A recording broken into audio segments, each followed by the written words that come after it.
Razón y me dijo, ¿cómo puedes ser pastor si no tienes un pastor? Porque hacía años que no sentía esa conexión de ser guiado, discipulado por un pastor cercano.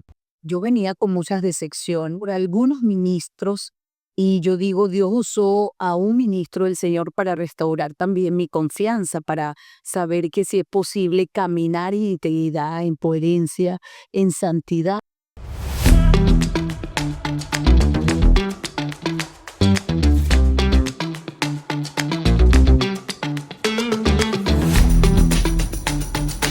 Hoy los invitados son nuestros pastores Aura y Álvaro Rea. Bienvenidos, pastores, pastores principales de la iglesia Las Buenas Nuevas Multisede.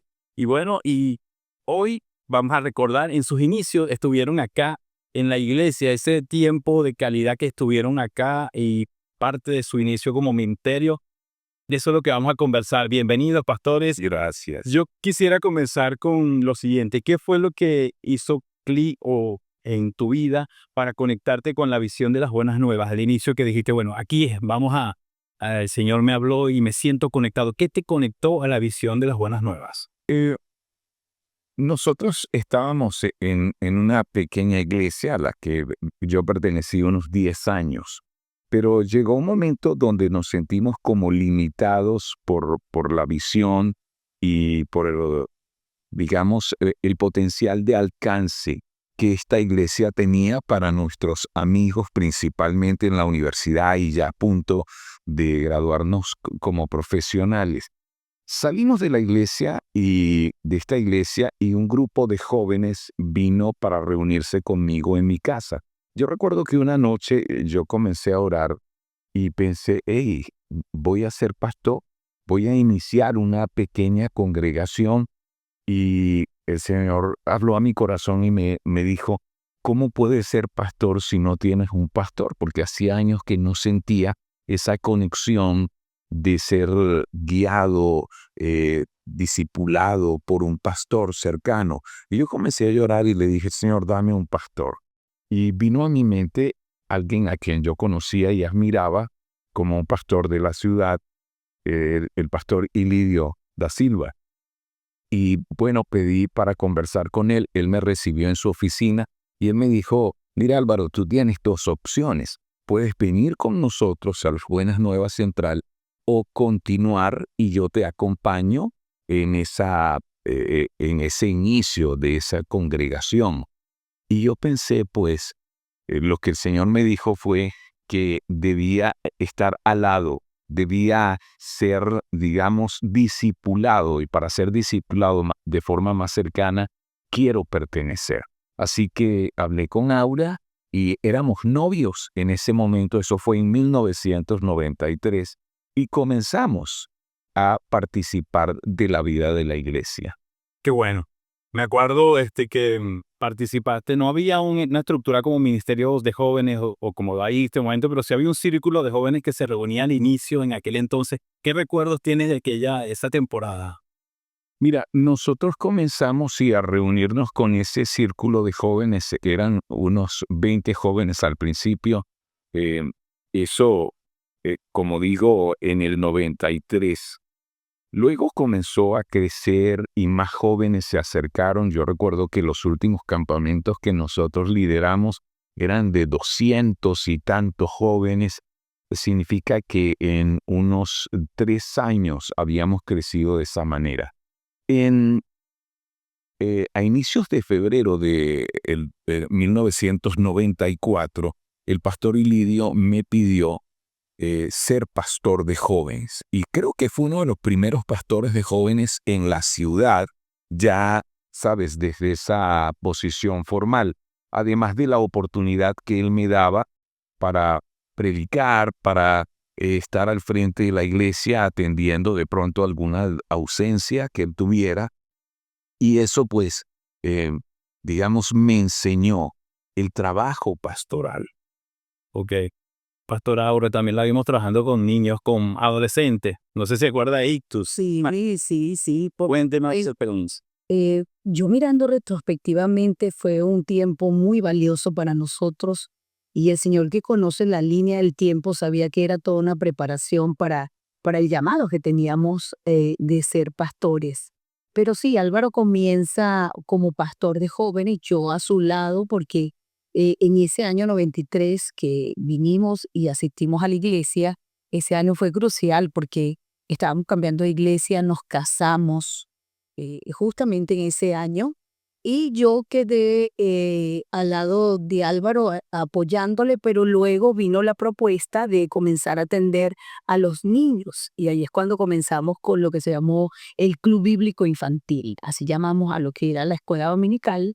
Pero luego entonces se extendió el llamado de la urgencia de atender también a los adolescentes. Y como yo trabajaba en un ministerio de la ciudad, que era un ministerio interdenominacional llamado ICTUS, yo propuse para comenzar a trabajar con adolescentes a través de este ministerio, y fue también un tiempo muy lindo porque comenzaron a llegar muchos adolescentes, comenzamos a atender a muchos adolescentes, así que nosotros nos sentíamos muy amados en nuestra iglesia porque estábamos atendiendo niños, y sabes el cariño que te dan los niños.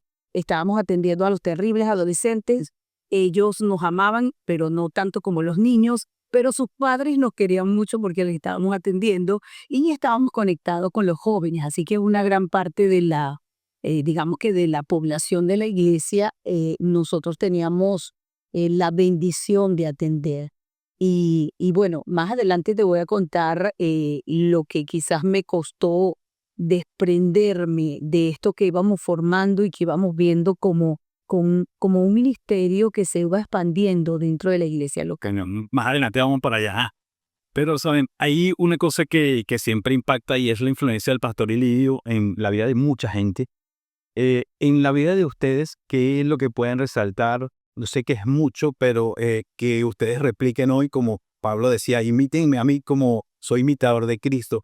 ¿Qué ejemplos siguen ahora que lo ponen en práctica, que imitan del pastor Ilidio da Silva? Creo que lo más importante de la vida del hermano Lidio mientras caminamos con él, que fueron casi 20 años, ¿ok? Es el balance, ese balance entre la relación con Dios, entre la vida familiar y la vida ministerial. Uno, la relación con Dios viva como con integridad, con coherencia. Es decir, yo reflejo la palabra de Dios por medio de mi vida y yo enseño la doctrina por medio de mi ejemplo. Otra cosa es la familia. Quien conocía al hermano Ilidio conocía a Sara, y el hermano Ilidio un excelente papá en la relación con sus hijos. Y eso a nosotros nos inspiró, siendo que tanto Aura como yo veníamos de hogares fracturados. Y lo otro es el ministerio, es decir, el ministerio no podía robarse a la familia y deteriorar a la familia. El ministerio inclusive debe ser mostrado a los hijos con alegría.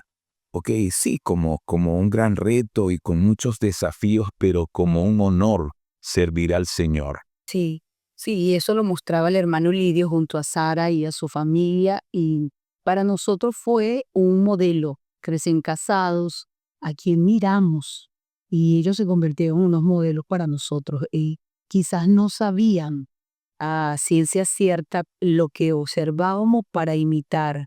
Y Álvaro dijo una palabra que para mí es clave, y es el asunto de integridad. Yo venía con muchas decepciones por mi papá, que me diseccionó en el sentido de que, bueno, se fue de la casa, por algunos ministros, y yo digo, Dios usó a un ministro del Señor para restaurar también mi confianza, para saber que si es posible caminar en integridad, en coherencia, en santidad, porque la palabra dice que Él es capaz de guardarnos de toda caída. Y eso fue el impacto del hermano Lidio, sobre todo en mi corazón, de mujer, saber que se puede confiar en un hombre de Dios y que no es perfecto, no fue perfecto, pero era un hombre íntegro.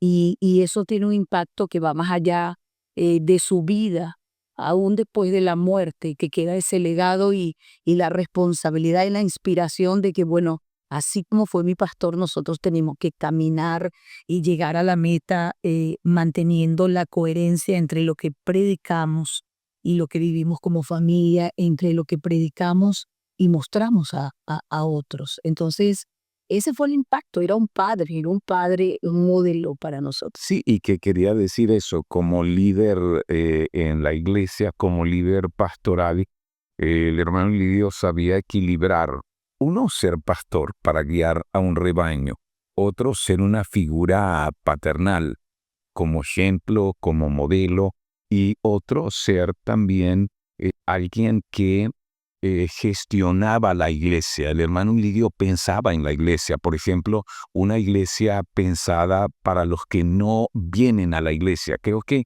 eso a nosotros nos impresionó. Es decir, que hubiese tanta sensibilidad en la manera de comunicar el mensaje, de explicar el evangelio, de hacerlo práctico, aplicativo. eh, y uno se sentía bien invitando a cualquier persona porque sabía que Había un servicio pensando en quienes no vienen a la iglesia, su mensaje, y yo recuerdo su voz tan corporativo, tan diplomático, tan equilibrado. Entonces, todos esos detalles también te van impactando y te van haciendo sentir seguros en el desarrollo del ministerio, seguros de invitar a otros que vengan y conozcan al Señor y bueno, definitivamente un modelo para imitar también. Qué bueno. Y una de las cosas también que quiero resaltar es que la Iglesia Central, la Jornada Nueva Central, ha sido un semillero de grandes ministros y ministerios musicales, pastorales. Ustedes son una muestra de ello. ¿Cómo manejaron esa transición de salir? Ahora me contabas, ahora que cómo estabas allí ya como engranada en un ministerio, ahora nos toca salir. ¿Cómo manejaron eso ustedes? bueno, yo cuento los detalles históricos y ahora cuenta los detalles emocionales. Eh, cuando nosotros ya estábamos muy bien adaptados a la vida de la iglesia y muy conectados, ¿sabes?, con la vida de la iglesia y con nuestros pastores, en- comenzando agosto de 1996, una iglesia que entró en crisis, una mengua eh, muy fuerte en su asistencia y quedaron sin pastor, pidió ayuda al pastor Ilidi. Y él habló conmigo primero, luego habló con ambos para que fuésemos a ayudar a eso que se llamaba COE, ¿verdad? En el kilómetro 14 vía Duaca. Y la idea era estar allí por 4 meses hasta que consiguieran a un pastor. Ya cuando yo recuerdo, Aura no quería que nos quedáramos, es decir, ni pensarlo. Inclusive ella decía, no dejes que la gente te diga pastor para que no se encariñe, porque si se encariñan, entonces perdemos. Sí, no. Pero ya para enero del 97, ellos nos pidieron que nos quedáramos. Y bueno, de una u otra forma nosotros nos habíamos encariñado con ellos, pero fíjate que yo le dije a estas personas que dirigían, que estaban en la junta directiva del grupo, les dije, bueno, hay algunas condiciones. Uno, que esta iglesia pase a ser parte de las buenas nuevas. Dos, olviden sus estatutos, construyamos con el modelo de las buenas nuevas. Tres, yo voy a estar bajo el cuidado y la formación, la cobertura del pastor Ilidio. Si ustedes aceptan eso, está bien. Y pensamos, bueno, podemos hacer las dos cosas al mismo tiempo. Estar aquí y seguir conectados con nuestra iglesia. Pero el hermano Iridio sabía que eso no era posible. Y ahí es donde intervino. Que no era posible y no era conveniente. Y fíjate que yo siempre cuento esto con mucha nostalgia, pero pensando en eso que decías de que esta iglesia es un semillero, una de las cosas que yo quiero resaltar es que el hermano Ilidio creía en enviar. Y fíjate todo lo que hacíamos en esta iglesia local, pero él no tuvo límites en a- atender esa solicitud y enviarnos a nosotros. Pudo haber enviado a cualquier otro del equipo. Entonces eso también nos dejó una fuerte enseñanza de soltar por el bien del reino, de no pensar solo en la iglesia local, sino pensar en el reino de Dios. Y él lo hizo con esta decisión. Para mí fue muy duro porque, bueno, primero a nosotros las mujeres nos cuestan los cambios y yo estaba adaptada, yo me sentía amada por mi equipo, por mis pastores, por mis representantes. Y entonces, y además tenía 26 años, 25 años, y cuando fui a esa iglesia con la intención de ayudar por un tiempo, me encontré que, bueno, era una iglesia de muchos adultos. No, no tanto, eran como unos 20 o 30 adultos y con unas expectativas muy diferentes a lo que yo podía brindarles.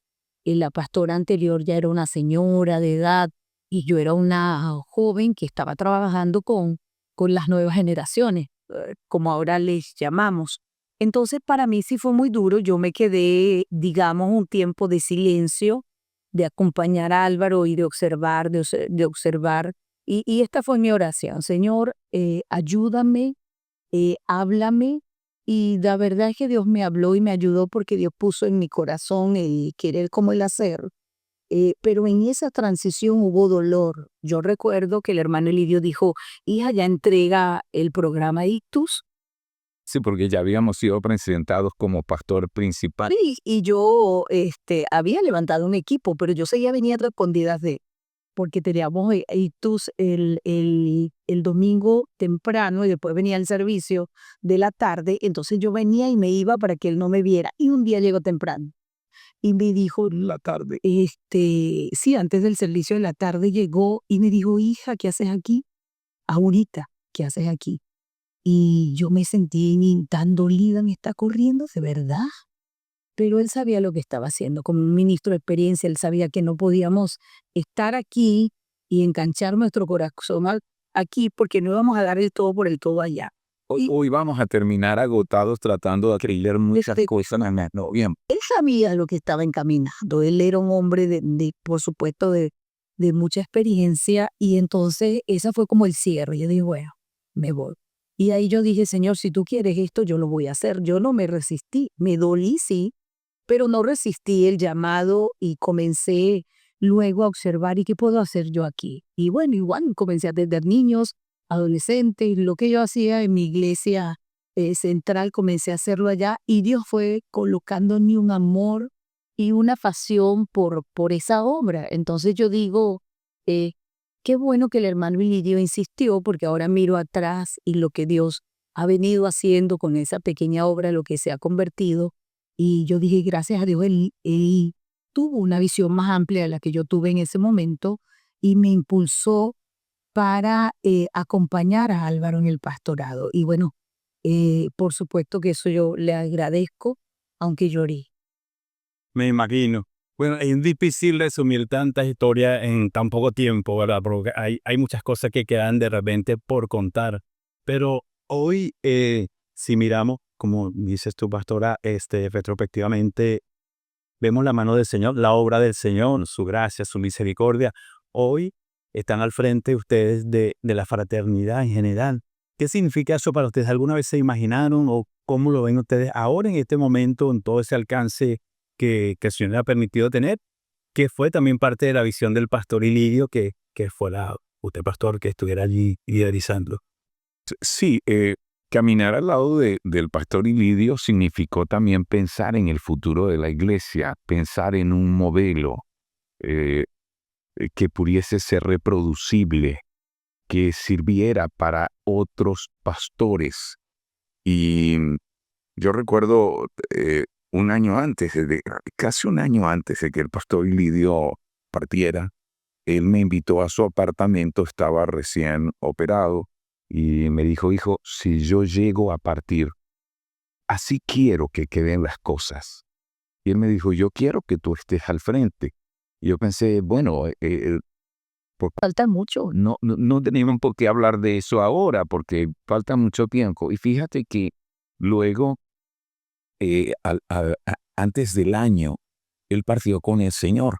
Y yo pensé, wow, ¿cómo vamos a hacer? Porque él lo habló conmigo En en privado. privado. Sí, una de las cosas que pensamos ahora como llegamos y reunimos al equipo, tanto de la iglesia local como de la fraternidad, porque había una junta constituida y le decimos, mira, el hermano Lidio dijo que era yo el que iba a tirar enfrente. Entonces, ¿sabes Sí, eso? eso iba a ser como muy presumido, pero qué bueno, él había dejado esto escrito y la hermana Obla, que ha servido como asesora jurídica de la iglesia, dijo, bueno, yo tengo un documento, vamos a leerlo, nos reunimos todos, y ella lo leyó y era exactamente lo que habíamos conversado. Pero eh, el hermano Lidio siempre creyó en esto, en una fraternidad de ministros, iglesias autónomas, pero que compartiéramos los mismos valores. Es esa filosofía de ministros cuidando ministros, eso de intercambiar recursos, y los recursos más importantes son los dones que tenemos en las diferentes iglesias que pueden servir al resto de las iglesias y al reino de Dios en la ciudad, en la nación y fuera de la nación.